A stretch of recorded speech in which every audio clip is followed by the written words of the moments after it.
යෝවද තම්පව රෝමනු ජේසු සක්්‍ය මුනී භගවා කත කිච්චෝ පාරගතෝ බල විරිය සමන්ගේ තං සුග තං සරගත්ත මුකේගේ.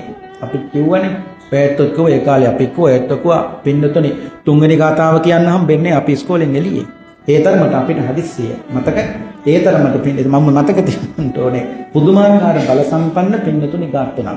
යෝවද තම්පව රෝමනු ජේසු මනු ජේසු මිනිසුන් අතර මනු ජේසු මිනිසුන් අතර යෝ යම්කිසි කෙනෙක් පවරෝ උතුම් වදන වචන ප්‍රකාශ කරද්ද යෝවද තම්පව රෝමනු ජේසු මිනිසුන් අතර උතුම් වදන් ප්‍රකාශ කරන උත්තමෙක් ඉන්නවා නම් ඒ කවුද? සක්්‍ය මුනි සාක්‍ය මුනීන්ද්‍රයන්න් වහන්සේ සාක්‍ය වංශයෙන් නික්මුනේ. ඒ නිසා සක් බුදුහට ගොඩක් නම් තියෙනවනේ.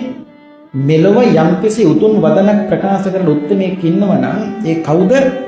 සාක්‍ය මුනි සක්්‍ය මුනි සාක්‍ය මුනීන්ද්‍රයන්න් වහන්සේ භගවා කතකිච්චෝ ඒ භාග්‍යවතුන් වහන්සේ කතකිච්චෝ කියලා කියන්නේ පින්නතුනි බුද්ධත්වයේ වෙනුවෙන් කළ යුතු සියලු දේ කළා අන්න ඉවර කළා. ඒක එක්කේ භගවා කතකිච්චෝ දැන් වැටුණානේ. බුද්ධත්වයේ වෙනුවෙන් කළ යුතු සියලු දේ කළා අවසන් කළා. භ කියන්නේ භවයට, ග කියන්නේ ගමනට, වා කියන්නේ වාරණය කළා නැවැත්තුව නැසුවා. භගවා භව ගමන නැවැත්තුවා. ඉතින් භව ගමන නැවැත්තුවේ පින්නතුනි බුද්ධත්වයට පත් වෙලානේ. ඒ කියන්නේ බුද්ධත්වයේ වෙනුවෙන් සියලු දේ කරලා අවසන් කරපු නිසා භව ගමන නැවැත්තුවා. හරිනේ. ඇයි? ඉතිපිසෝ ගාථා පටන් ගන්න ඉතිපිසෝ භගවා අවසන් වෙන්නේ බුද්ධෝ භගවාතේ. එතකොට පටන් ගන්නෙත් භගවා කියලා අවසන් වෙන්නෙත් භගවා කියලා. එහෙනම් බුදුගුණ අනන්තයි කිව්වට බුදුගුණ අනන්තය කියන ලක්ෂණේ ධර්මයේ සඳහන් වෙන්නේ කොතනද? ඉතිපිසෝ ගාථාවේ. ඇයි ඉතිපිසෝ ගාථාවේ ඔය පද දෙක ඇතුලේ තමයි පින්නතුනි බුදුගුණ අනන්තයි. ඇයි අගත් භගවා මුලත් ඇයි ඉතිපිසෝ භගවා අවසන් වෙන්නේ බුද්ධෝ භගවා. එතකොට පටන් ගන්නෙත් භගවා කියලා අවසන් වෙන්නෙත් භගවා කියලා.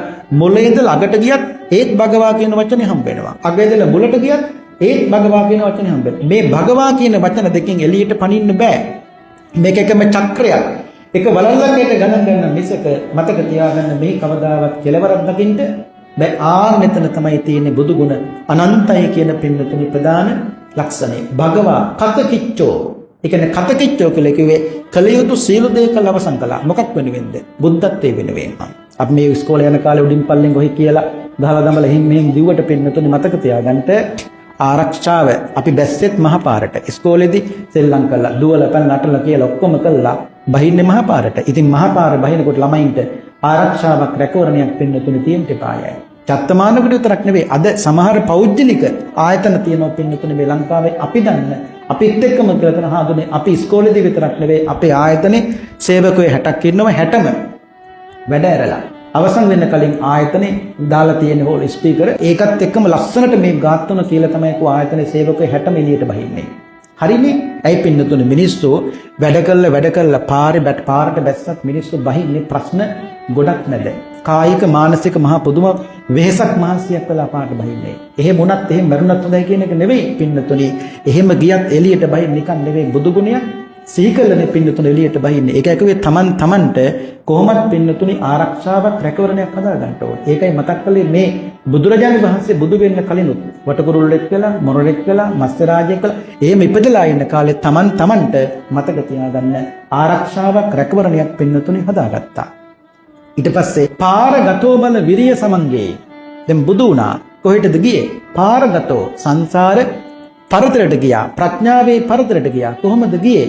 විරිය සමන්ගේ සතර සම්‍යක් ප්‍රධාන වීරයෙන් සතර සම්‍යක් ප්‍රධාන වීරය පාවිච්චි කළා. ඒ තමයි නෝපන් කුසල් ඉපදීම සඳහා ගන්න වීරය, උපන් කුසල් වැඩි දියුණු කිරීම සඳහා ගන්න වීරය, නෝපන් නකුසල් නෝපදීම සඳහා ගන්න වීරය, උපන් නකුසල් දුරු කිරීම සඳහා ගන්න වීරය. මේ තමයි සතර සම්‍යක් ප්‍රධාන වීරය. එහෙනම් තං සුගතං තං කියන්නේ ඒ සුගතං බුදුරජාණන් වහන්සේ. ඒකනේ බුදුහාමර ගොඩක් නම් තියෙන සුගත ගුණේ. සු කියන්නේ යහපත්, ගත කියන්නේ ගමනක්. සුගත යහපත් ගමනක් තිබුණා.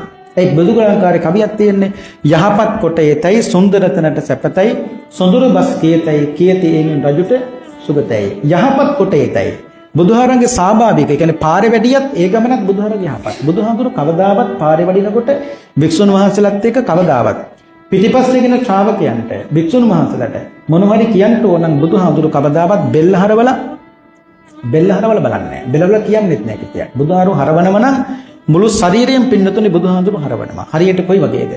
ඇත්රංචුවක් යනකොට ඒ ඇත්රංචුවේ නායකයා පිටිපස්සේ ගෙන ඇත් පැටවුන්ට මොන හරි වුණා කියලා බලන්නේ කොහොමද?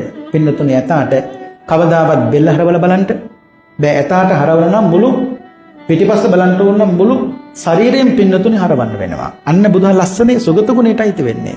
ඒ කියන්නේ බුදු කෙනෙක් කවදාවත් කේම පිළිලුවක්වත් ප්‍රතිමාවක්වත් කොහොමද නෙලන්නේ නැහැ පින්නතුනේ. බෙල්ල හරවලා පිළිමනෙලන්නේ නැහැ නේ කොතනකවත්. එහෙම දැකලත් නැහැනේ. බෙල්ල හරවලා පිළිමනෙලන්නේ නැහැ. භාගතුන් වහන්සේගේ. ඇයි බුදුහාඳුරෝ පින්නතුනේ හිතුව දේශනාවේ කියනවා පින්නතුනේ කේසර වලින් ගැවරිච්ච පින්නතුනේ සිංහෙක් වගේ. ඇයි සිංහයා කේසර වලින් ගැවසුනාට පස්සේ සිංහයාගේ පිටපස ප්‍රදේශේ පේන්නේ නැහැ. ඇයි කේසර වලින් පින්නතුනේ ගැවසිනා සිංහයාගේ පින්නතුනේ ඉදිරිපස ප්‍රදේශේ හරි මහතයි. පිටපසේ ප්‍රදේශේ පින්නතුනේ බොහොම කුඩයි. ඒ නිසා කේසර වලින් ගැවසෙන නිසා ඒ සිංහයාගේ පින්නතුනේ ස්වභාවය වගේ තමයි මතක තියාගන්න. බුදුරජාන් වහන්සේ ඕන තැනකට ඕන ශාස්ත්‍රවලෙක් ගාවට ගියන් භාගතුන් වහන්සේ කැපී පෙනෙනවා. ඒ තමයි අපේ ලෞතර බුදුරජාන් වහන්සේ. ඒකයි කිව්වේ යහපත් කොටේටයි සුන්දර තැනට සැපතයි. කොහේ සුන්දර තැන? නිවන නේ. සුන්දර තැන තමයි නිවන. නිවනට ගිය ගමනක් යහපත්. සොඳුරු බස් කියතයි බුදුහරෙන් කටහඬ කාගේ වගේද? කුරමි කෙවිලියකගේ වගේ. කුරමි කෙවිලිය කියන්නේ කැලෑවින්න පුංචි කුරුල්ලෙක්. පුංචි උනාට අත්තක වෙවුවත් ඌ පේන්නේ නැහැ පින්නතුනේ තරම් බටු කුරුල්ලක්. ඒතරම් නමුත් හඬ ලස්සනයි. හරි මිහිරි. අන්නේ කුරුල්ලගේ හඬ වගේ තමයි බුදුරජාණන් වහන්සේ කටහඬක් කුරවි කෙවිලියක වගේ. ඒ දේශනාව කියනවානේ ව්‍යාග්‍රේ පවා ගොදුරු සෑගෙන ගියොත් ව්‍යාග්‍රය ගොදුරු හොයන එක පැත්තකින් තියලා මේ කුරුල්ලගේ හඬ හඬිනවා. සිංහයේ ගොදුරු හොයාගෙන ගියොත් සිංහයට ගොදුරු ඕනේ නැහැ. මේ හඬ ඇහුනොත් සිංහ නතර වෙන එතන. ඌට මේ හඬ හඬ ඕනේ. මොකද මූ ලේසියෙන් හඬලන්නෙත් නැහැ. ලේසියෙන් කෑ ගහන්නෙත් නැහැ. ලේසියෙන් සින්දුවක් කියන්නෙත් නැහැ මේ කුරුල්ලා.